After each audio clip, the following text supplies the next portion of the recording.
We're just waiting for all the streams to go live.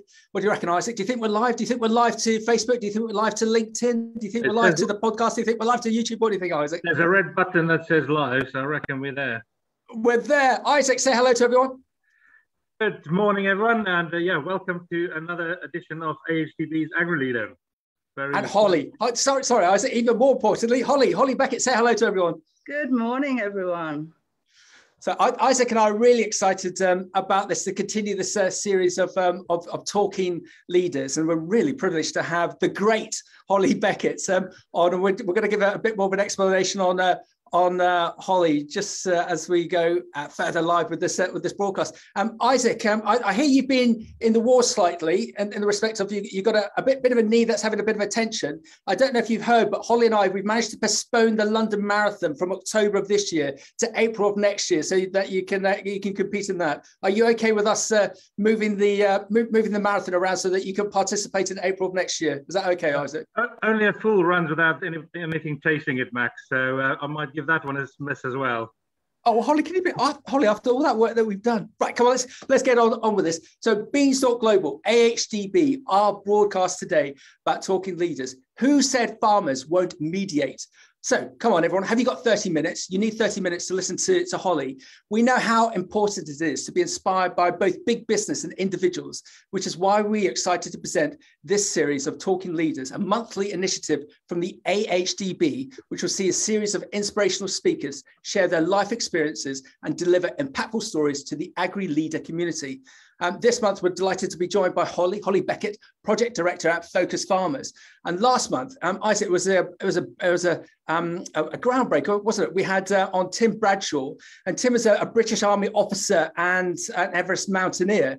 And Tim discussed how to deal with crisis and cope with situations where a carefully laid out plan has been ruined by factors out of your control, how you deal with it, how you keep moving forward, and how you bring your team with you. And crikey, Isaac, Tim has got experience, hasn't he? Because he was involved in an earthquake when he was halfway up Mount Everest. So the input he gave us was fascinating, wasn't it? Well, it's really brilliant. And that is available on the website. So go and have a look. Yeah, it was really good. So there's one we've already got on the can with Tim, which was incredibly inspiring. So let's talk about Holly. So Holly undertook a Nuffield Farming Scholarship in 2015, looking at what physical practices and tools could be introduced into farm businesses to develop more consistent leadership and improve the work life of people within a business, and in turn, the productivity of individuals and organizations as a whole. Holly looked at business practices and leadership predominantly outside of agriculture, and was interested on how to increase the 4 pillars of emotional intelligence: self-awareness, self-management, social awareness, and social management, the foundation of effective communication. And her findings were that mindfulness training provided huge benefits to business performance, productivity, and profitability, as well as improving focus and general overall well-being for people. The Frank Parson Agricultural Trust funded a pilot study to introduce mindfulness to agriculture, and Holly has been working with farmers since that study in 2017, gaining consistent and remarkable results with farmers who take up mental training. Holly, have we described that well? Well, that all sounds fantastic. Who wrote that? Brilliant.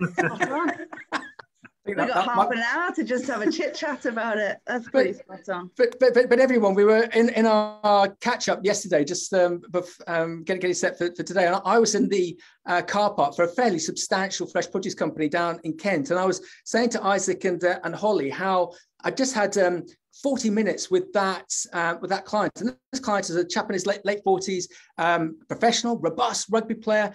And without me entering into the conversation, he told me how he'd actually learned about mindfulness and meditation and yoga through his primary school age kids, and how it's changed his life. It's revolutionized his life over the last 6 months, because he got into this world of help me, Holly, just not despair, but just drudgery, just day after day, especially with everything that was going on. And it's really inspired him, the whole meditation element. And then 10 minutes later, I'm out in the car park speaking to Holly, and it just seemed to be serendipity. So Holly, do you think there's a groundswell towards this, and that there are more people, both men and women in agriculture, looking to find out more about meditation? Yeah, I think so. It's exactly, I mean, there's some barriers to break down still, but the people that I've been working with over the last 5 years have moved towards that. And, you know, we started with who says farmers won't meditate. And I still get a few, and I can actually, I don't have to just have a belief that this is something that's really going to provide benefit. I've got empirical proof now. Well, so come on, take us on a journey, hold our hands and show us the way, can you? Yeah, so I think, as I say, this really started, well, before my Nuffield Scholarship. I was working within our family business. It's heavily diversified, farm, shop, restaurant, cookery school, conference facilities. There's 120 people. I wasn't particularly in all of those departments are managed separately, but I was marketing, events. So I really had to try and influence 120 people to move in one direction through leadership. So I was really interested in leadership. I'd done quite a lot of leadership training, went to lots of motivational talks, and it was always felt, you know, really revved up. And then you kind of get back and, like I say, the dross, the judgery, the everyday stuff gets on top of you. And I just wasn't staying focused. So I wanted something more practical that we could do that would make a change. So I think I tried to, we decided on the topic for today about, well, farmers won't meditate, because often I talk about meditation and people have an immediate opinion about it. I wonder how many of the viewers at the moment has an immediate opinion of what meditation was, and how many of them stopped to say, well, where has that opinion come from? So I looked at a lot of psychology, and actually our personalities develop at a very young age through psychological snapshots of what happened to us, and it all gels together to create who we are today. And all of those snapshots in an early age are still kind of firing around in our minds. So if somebody brings up a word, and maybe we've got an idea of somebody sitting cross-legged and chanting Om and something we wouldn't be comfortable with, we feel uncomfortable. And we'd immediately say, well, I don't want to do that. But if you stop and actually question, well, why do I think this? Then you've got much more of a chance of moving forward and exploring something new. And I suppose it's also that idea of people stopping to actually observing their thoughts and being able to question that. And that's one of these concepts of self-awareness. And those that have done that are probably those who are watching today. So you're a step ahead of the rest already. And, you know, it's a shame that actually many of the people, and not just within ag, but who could really, really benefit from these tools, you know, aren't here. But we can't worry too much about people or their actions and behaviours. And that's not to say that we're selfish, but often if you concentrate on yourself and your own behaviours, that's how you influence others. And influencing others is where this all started with my Nuffield Scholarship. Yeah. And Holly, if it's okay, I think the fact that you did your Nuffield journey on this particular subject, all credit to you, because it's fantastic that people have gone on the dairy adventure or the top fruit adventure. You must have been a bit of a lone voice when you decided that you were going to take this particular route with Nuffield. Yeah, absolutely. So just sort of going back about, I remember sitting in a mindfulness and emotional intelligence conference in New York, which is actually run by one of the engineers from Google. And, you know, I was sitting there with my own preconceptions and my own judgments thinking, am I going to be able to take this back to Nuffield? Well, people don't look like hippies and weirdos here. So I was already thinking, well, it must be for hippies and weirdos and strange people. And actually then something that the facilitator said interrupted my trail of thought. And he said, quite often when someone is speaking to us, we're not solely listening to what they're saying. What we're also listening to is the chit chat and the self-talk that is going on in our own minds. And then, of course, I was faced with a barrage of, well, you can't just listen to somebody without this chit chat going on, and I can, and I must be, you know, multi-talented. And then I thought, well, actually, I'm quite often being told I don't listen, especially from my dad. And so I thought, well, I'll give this exercise a go. And the exercise is called active listening. And the idea is that whilst you're listening to someone, you'll notice that all of these thoughts and this chatter is popping into your head, but you don't engage in it, you just let go and you focus on listening. And the answer comes when you need it, the response comes when you need it, and it provides a much richer sort of line of communication. And yes, so I went on to present this at Nuffield, and I think the room was pretty split actually. Half the camp had no idea what I was talking about, and half the camp said, yeah, there's something in this, let's give it a go. And that's sort of where then it started, when I got some funding from Frank Parkinson to trial a pilot. Yeah, and Holly, sorry, Holly, just on that side, one thing that we've picked up on a recruitment perspective about the new generation coming through, that to really excite, to get candidates to come through to your business, they're not particularly interested on how many days holiday they get, because that's just mandatory. They're not interested about the Christmas party. They're interested in mental health training within businesses. So the younger generation get it and have no issue about talking about it, discuss it. It's funny how this generation, let's say 30 to 60, as you say with the presentation you gave to Nuffield, that the room was split down the middle. But there does seem to be a positive sea change. I'm sure if you'd done that presentation 10, 15 years ago, the room would have been even more split, perhaps in a negative way. I'm not sure I totally agree with that. The generation isn't something I see reflected. Actually, the people that seem to be more interested is probably an average age of 45, 50. I've worked with people in their 70s. This is something that you can take it straight away. But stress management, I think, is absolutely vital today because we have so many distractions and we're wired to be distracted. But the good news is that we actually create our own stress. And once you understand what stress is and what causes it, and it's you, then you've got the power to manage it. Wow. Okay. Thank you. What do you think, Isaac? Have we got the power? Have we got the ability to stop ourselves being stressed? I'm sure it must be. Yeah, we put ourselves under an enormous lot of pressures. Looking at something on Twitter recently, and it is down to ourselves, isn't it?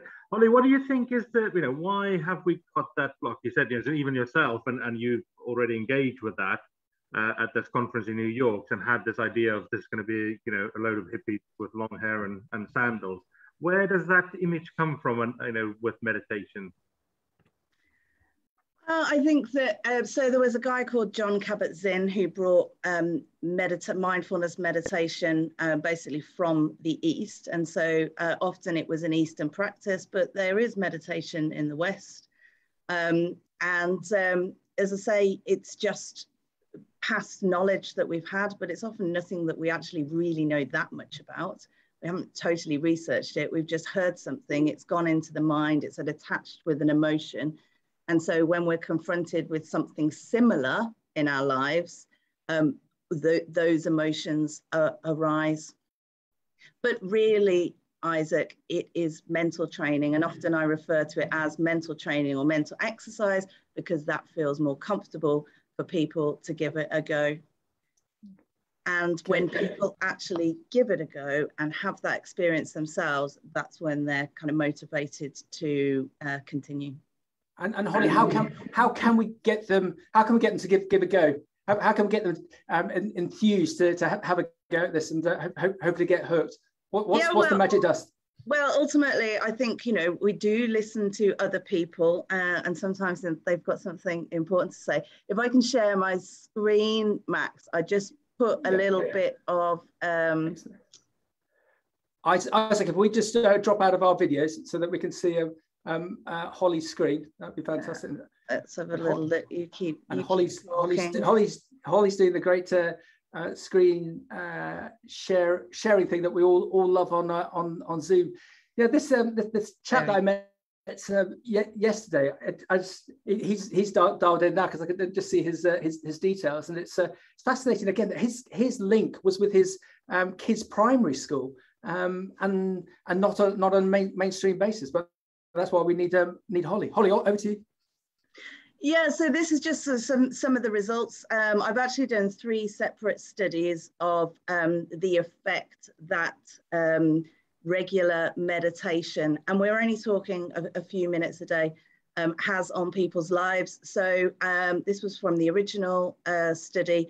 Self-discipline increased by 25%, focus increased by 20%, positive state of mind increased by 24. And I would say that is really the only thing that we do have the ability to control in our life. You said about your previous speaker, you can have a plan, but often things come to get in the way of that. You know, that state of mind is really what leads us through any kind of disruptions. 10% increase in flow, 20% decrease in stress. So this is things that I actually measured empirically. I've also run control groups with all of my studies, and they showed little or no change.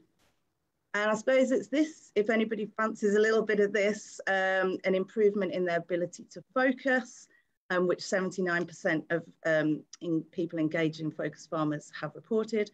75% noticed their productivity had increased. 79% agreed their ability to manage stress had improved. 46% saw improvement in sleep patterns, and this is just vital. If we don't get a good night's sleep a few nights in a row, well, you all know how that feels, especially in the farming industry. 53% felt they were more innovative in their business, and that's what we're really looking for to get through today. 68% saw an improvement in their leadership skills, and 71% reported an improvement in overall life satisfaction. So these are the things that I'm hearing and from people. And go on, sorry. And Holly, that's what you haven't got on there is health and happiness and relationships. If through your guidance, if people can gain those sort of those sort of figures, it's the positivity that they're going to have in all those other elements is going to be fantastic for them. Yeah, absolutely. I get lots of reports of relationships improving.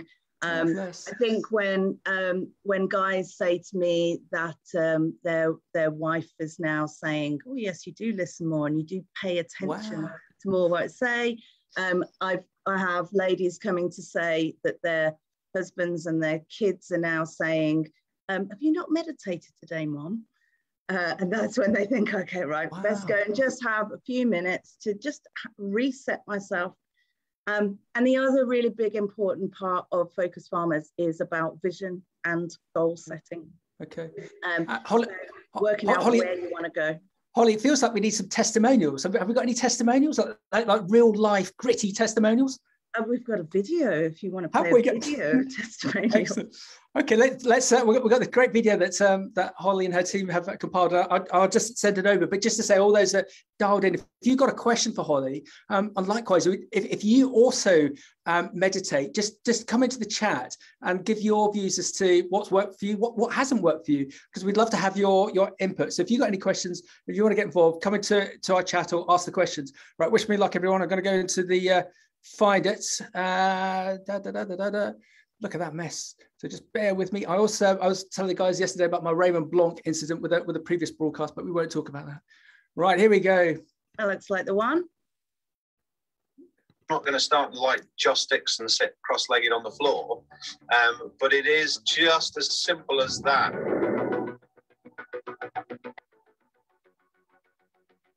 So to start with, I had no idea what stress was. I thought the less I went to bed absolutely knackered, both physically and mentally, that I hadn't worked hard enough that day.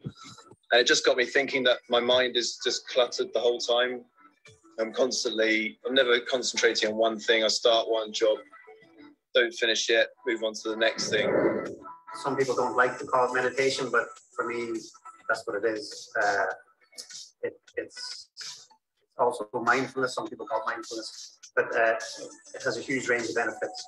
It's a mindfulness-based program, which is looking at developing focus coupled with goal setting. To get even more productive, without absolutely knackering myself. So that goal setting, having that vision is vital. It started by explaining how your brain works. And actually, I learned a lot as to how my brain works sort of straight away. You're doing this sort of daily meditation and just taking control of your brain and just resetting so that all that noise of all those thoughts that go on a daily basis, that you can turn them off. The most striking thing when you start to meditate is you notice how many thoughts are spilling out of your head. You just suddenly realise what a load of noise is going on in your head. It's like, it's unbelievable when you sit there and someone's saying to you, right, just focus on your breathing. And almost instantly you think, wow, yeah, my head is full of just really useless rubbish.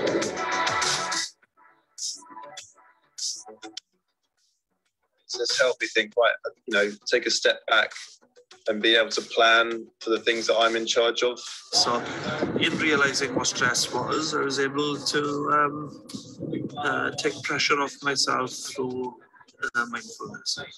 I still think I'm the worst person at meditating ever, because I really still, even after all this time, I find it really hard to turn my brain off. But just for those few seconds, if I can do it, it's golden. Somebody described it like a bicep curl for the mind. Every time you do meditation, it's training your brain to be more focused, to be less distracted, and to be less automatic.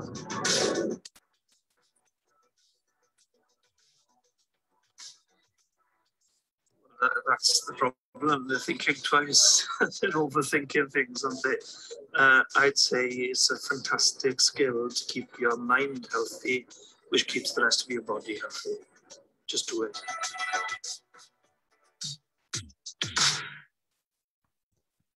Wow. Right, let's get everyone back in the room. Back in the room. Back. Holly, you must be so proud of that.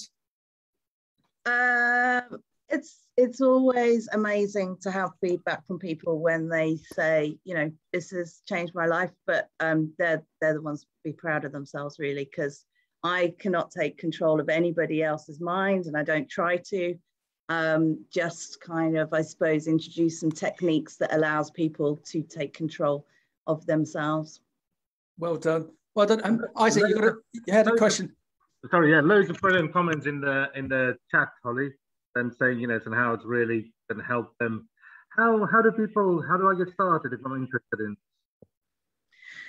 Yeah, so I mean, quite a few ways to say it's mindfulness-based program. Mindfulness achieves results, and the scientifically proven way to increase your mindfulness is through meditation. There's loads of apps out there. Headspace, I would say, is a particular good one that's got a really great introduction. You get a few free sessions to have a trial out. What I have found is that sometimes people, when they're in a group, are more of a network, and then they've got this knowledge base, the psychology behind it, and this element of goal setting and working out actually what you want is more productive, which is why I run the Focus Farmers program. And you can go to focusfarmers.com to look at when the next program's on.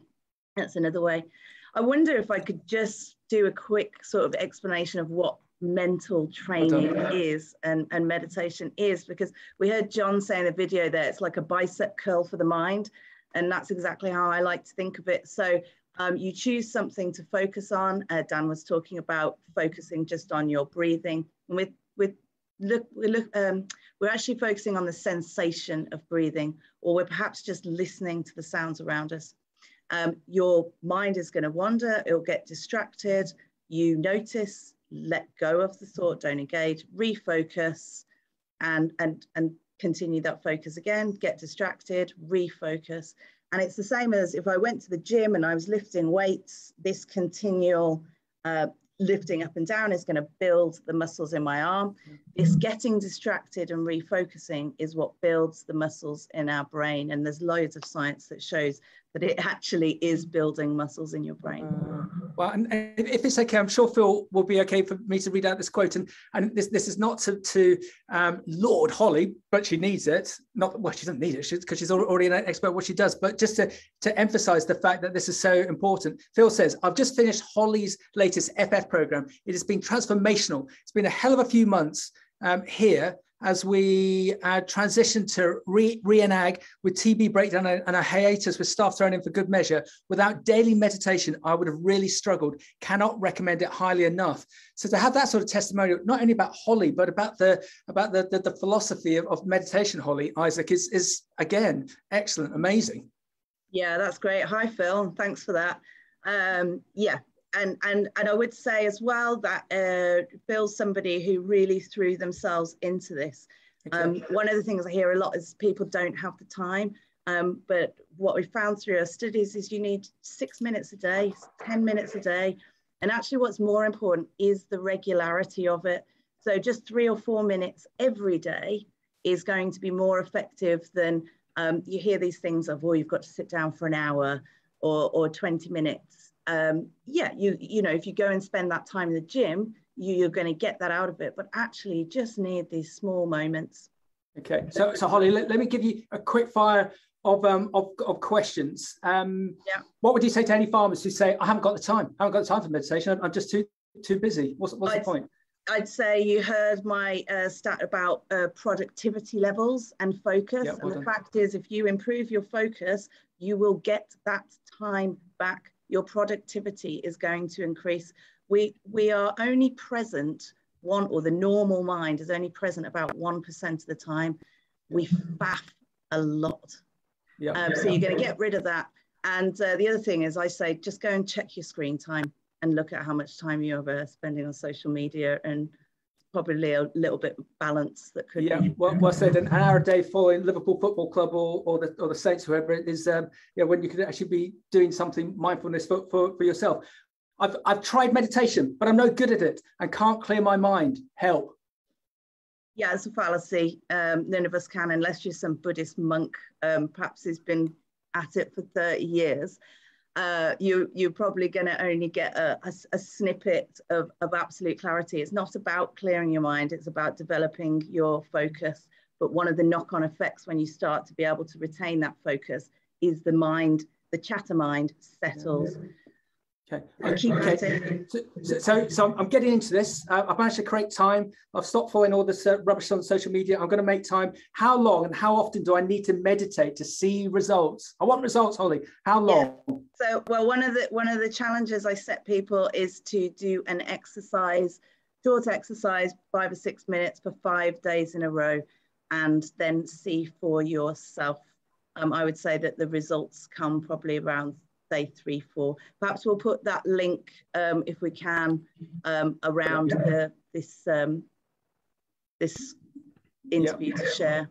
Yeah, we'll put it all on the links after we've got the record out, Holly. Not a problem. And goal setting. What do I want to achieve from this exercise with you? What sort of goals should I set? And I'll give you a terrible example. I know a couple who at the beginning of every new year, they set up the mind map for what they want to achieve for the rest of the year, and they stick it on their fridge, and every morning they come down and they debate as to how well they're doing in their goal setting. And to me, for sake to use the phrase, that's a bit anal. But with meditation, we want to achieve something. What sort of goals should we be setting? What sort of realistic goals should we be setting to keep ourselves positive and encourage us? Oh my word, Max, there's so much in there. I could unpick what you've just said for about another half an hour, but let's start with this. Meditation's just for meditation's sake. You'll work out what you get from it, and then you're going to do that for a few minutes. The goal setting is a slightly different thing, because absolutely goal planning is absolutely essential. But this is someone else's quote. The planning is, essential, but the plans, throw them out the window, because they're not going to work out how you want. Yeah. So that's why we have to keep revisiting them. Yeah. But we do have a particular way I've got a number of different ways of setting goals, and that's all around the unconscious and how we actually, it can't recognize the past, the present, the future. So we can set goals as if they're now. Writing down has a real impact because it creates psychological snapshots. You can see that I would go on for a long time about this, but goal setting, absolutely essential. Having that vision, if you can't get that clear in your mind, you're just going to flail through the day. And Holly, you know what us men are like. Should those goals be fairly basic? I want to be happy. I want to achieve this by the end of the week. By the end of the month, I want to have done this. Should it be relatively simplified so that we got something to aim at that's realistic? What do you think? Yeah, I think you're getting trapped in this idea of realistic for one. You know, what was realistic for one person is not necessarily the same for the other. So the other thing I think is really, really important is that your goals come from you. We also fall into the trap of trying to set goals with regards to other people's aspirations and what we think that they're going to expect from us. Yeah. But this is why these the mindfulness and the goal setting couple really nicely. So what I'd say is, before you kind of set those big, hairy, audacious goals, go meditate for a bit, get your state of mind, you know, really on track. And then these things that you actually truly want from life, and you just mentioned happiness there, a very simple thing, will emerge. Well done. And Phil's come in again. I found writing down a vision of where I want to take the business in the future has been way more effective in terms of progress than more formulaic, smart objectives that I've tried in the past. I think it is something about embedding it into your subconscious so that it pervades everything that you do. Give it a go. God, Phil's great, isn't he? Just on that aspect, Holly, just on that aspect, when I saw my client yesterday and he was telling me about how it's working for him, I actually challenged him and said, are you going to bring this into your business? And he hesitated. And he said, I don't know, I hadn't thought about that. I'm not sure if they're ready for it. What's your take on that? A lot of people listening to this will be running businesses and will employ people. Is this something that's just for the individual, or should we be looking to bring it into businesses as well, as it's something that's very common in Asian businesses and Asian communities? What's your thoughts on that, please? Yeah, well, I think that's wonderful, full circle, because it's a bit the same as who said farmers won't meditate. Unless these business leaders try it, they are not going to find out. The problem is that we often operate on what we think is reality and not actual reality. Willie Horton, who's co-founder of Focus Farmers, who I work alongside, he does a lot of work within businesses, with teams. Wow. I mean, and again, this comes back to what I was trying to do. If you can align minds, the vision in minds together, that is a much stronger force than everybody trying to run off in their own direction.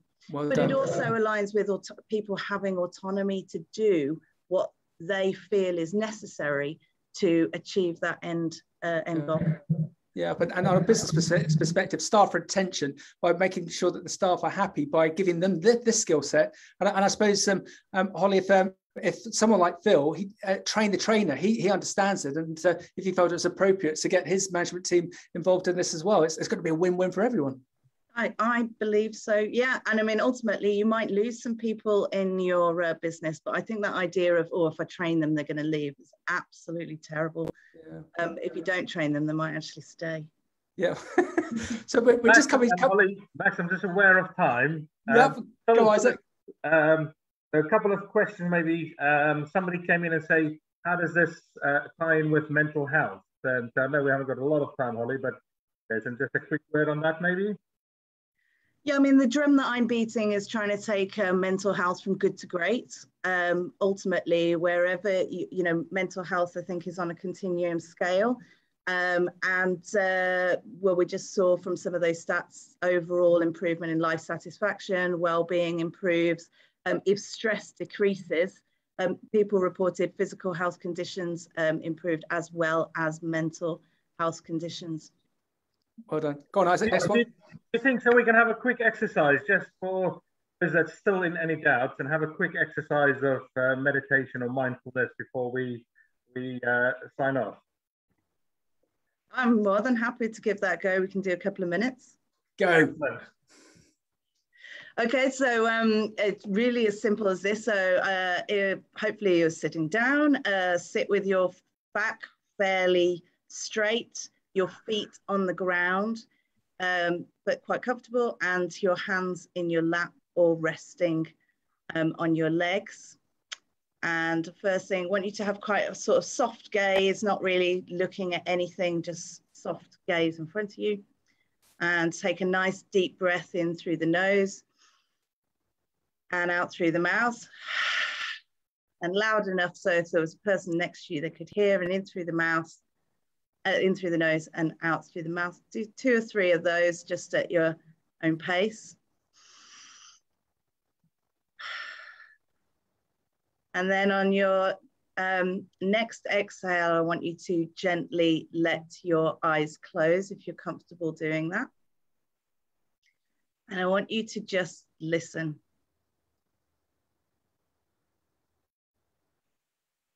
Listen to all the sounds around you. Might be that somebody just turned the volume up. And now become aware of the weight of your body in the chair. You can feel the chair supporting you, supporting your back. You can probably feel your feet on the ground.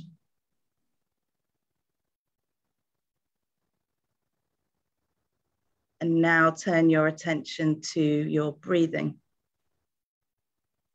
the sensations of that. So you might be able to feel your chest moving in and out, or your belly. Perhaps your shoulders are moving up and down. Perhaps you can feel the air going in and out of your nostrils. Really focus in on that sensation.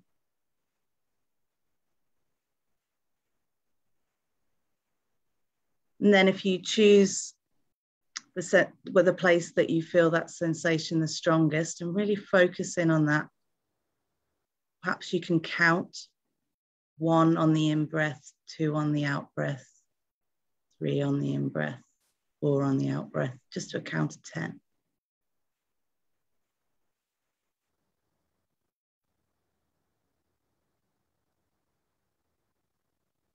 And if your mind's wandered, you just let that thought go, refocus back to the number you were on. We'll start again at 1.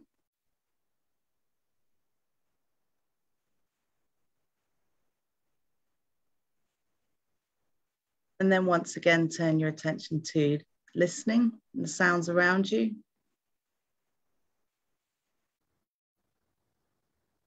Take another nice deep breath and then open your eyes.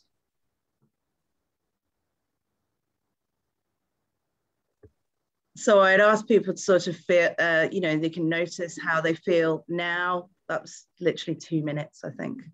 Wow. Max, I think that's the longest you've ever been quiet. Thank you. And I was about to say, Holly's just stopped the internet. Just looking at the looking at the stats of my phone. Holly, that was amazing. Isaac, that was amazing. Really good, wasn't it? I'm blown away by that. It's very simple. We there are challenges, there are difficulties with it, but we make them ourselves. And guess what, farmers? It's free. Wow. You can do it anywhere when you learn these techniques as well. Holly Beckett, Project Director at Focus Farmers. How can farmers engage with you, please? How can we get hold of you? They can visit focusedfarmers.com. That's focused with 2 S's. All my contact details are on there. And as I say, details of the next Focus workshop, if they would be interested in getting involved, or ping me a message if you've got any questions. It'd be great to hear from you. Holly, I suspect this broadcast is going to go wide and far in the UK and internationally. Isaac, would you like to wrap up for us, please? Thank you very much, Holly. That's been brilliant. And just for everybody that's listening in, do sign up for the AgriLeader. We do this kind of thing the Talking Leaders, and we also got a newsletter called The Leader. So please sign up that and engage with AgriLeader and keep on building your own leadership skills. So thank you very much, Holly. Thank you very much, Matt. Fantastic. Thank you both.